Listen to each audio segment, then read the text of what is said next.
Daniel 8. Daniel's vision of a ram and a goat. In the 3rd year of King Belshazzar's reign, I, Daniel, had a vision, after the one that had already appeared to me. In my vision I saw myself in the citadel of Susa in the province of Elam. In the vision I was beside the Ulai Canal. I looked up, and there before me was a ram with 2 horns, standing beside the canal, and the horns were long. One of the horns was longer than the other, but grew up later.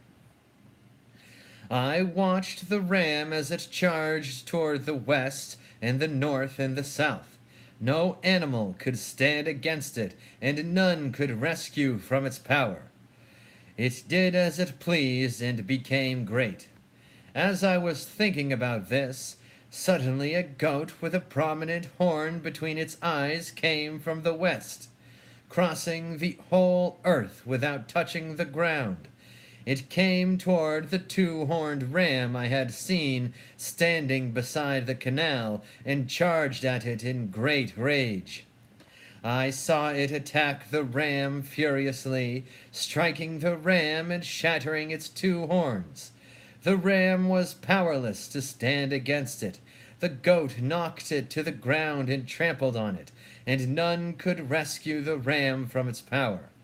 The goat became very great, but at the height of its power, the large horn was broken off, and in its place 4 prominent horns grew up toward the 4 winds of heaven. Out of one of them came another horn, which started small but grew in power to the south and to the east and toward the beautiful land. It grew until it reached the host of the heavens, and it threw some of the starry host down to the earth and trampled on them. It set itself up to be as great as the commander of the army of the Lord. It took away the daily sacrifice from the Lord, and his sanctuary was thrown down. Because of rebellion, the Lord's people and the daily sacrifice were given over to it. It prospered in everything it did, and truth was thrown to the ground.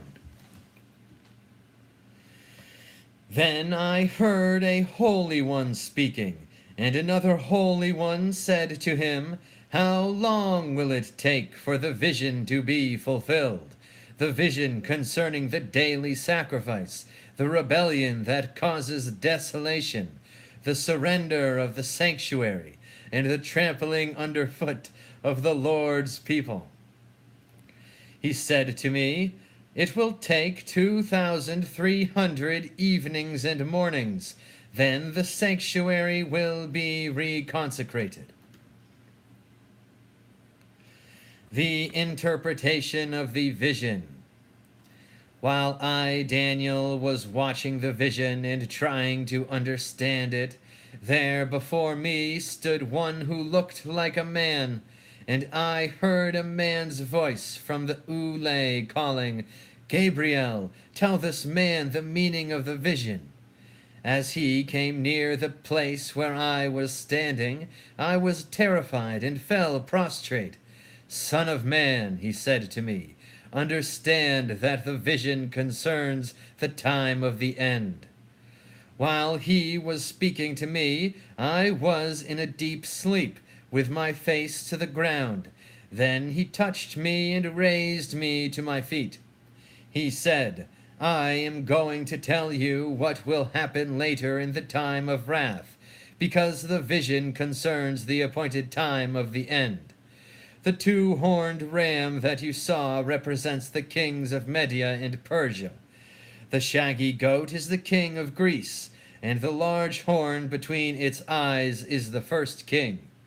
The 4 horns that replaced the one that was broken off represent 4 kingdoms that will emerge from his nation, but will not have the same power. In the latter part of their reign, when rebels have become completely wicked, a fierce-looking king, a master of intrigue, will arise. He will become very strong, but not by his own power. He will cause astounding devastation and will succeed in whatever he does. He will destroy those who are mighty, the holy people. He will cause deceit to prosper, and he will consider himself superior. When they feel secure, he will destroy many and take his stand against the Prince of Princes. Yet he will be destroyed, but not by human power. The vision of the evenings and mornings that has been given you is true, but seal up the vision, for it concerns the distant future. I, Daniel, was worn out. I lay exhausted for several days. Then I got up and went about the king's business. I was appalled by the vision. It was beyond understanding. Amen. Praise be to God. Jesus Christ. John Rastafari.